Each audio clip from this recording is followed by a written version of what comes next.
A to the পাওয়ার 4টাকে এইভাবে সূত্রে calculation করব, এ স্কোয়ারের উপর স্কোয়ার প্লাস 2ab, এ মানে এ স্কোয়ার, ঠিক আছে। আর বি মানে কি হবে, বি মানে এখানে 4 আছে, তার মানে 2 এর উপর স্কোয়ার দিলে 4 হয়, তাহলে বি বলতে আমরা 2 বসাবো, প্লাস দিব আমরা কি বি স্কোয়ার মানে 2 এর উপর স্কোয়ার।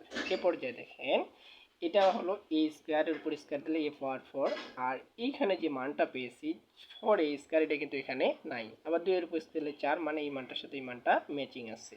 এ পর্যায়ে আমরা কি করব, এখানে এই মানটা যেহেতু বেশি নিয়ে নিছি, তাহলে এই মানটা আমরা মাইনাস করে দিব, এই যে 4 এ স্কোয়ার। এখান থেকে এ পর্যন্ত কার সূত্র পড়ছে, এটা হলো এ প্লাস বি অল স্কোয়ারের সূত্র, তাই না।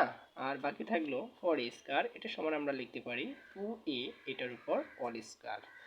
এ পর্যায়ে আমরা এটাকে যদি মনে মনে এ বলি, তাহলে এ স্কোয়ার মাইনাস এখানে বি বললে বি স্কোয়ার হবে। সূত্র পড়লো আমাদের কি এ স্কোয়ার মাইনাস বি স্কোয়ার, যার সূত্র আমরা জানি এ প্লাস বি, এ মানে এই মানটা, তাহলে এ, এই যে এ প্লাস বি, বি মানে 2a ইন্টু এ মাইনাস বি, এ বলতে এটা, বি বলতে এটা, তাহলে এ স্কোয়ার প্লাস 2, আর বি বলতে আমরা লিখব কি মাইনাস 2a, ঠিক আছে। এবার যদি সাজিয়ে লিখি আমরা পাচ্ছি এ স্কোয়ার প্লাস 2a প্লাস 2, আরেকটা থাকলো এ স্কোয়ার মাইনাস 2a প্লাস 2।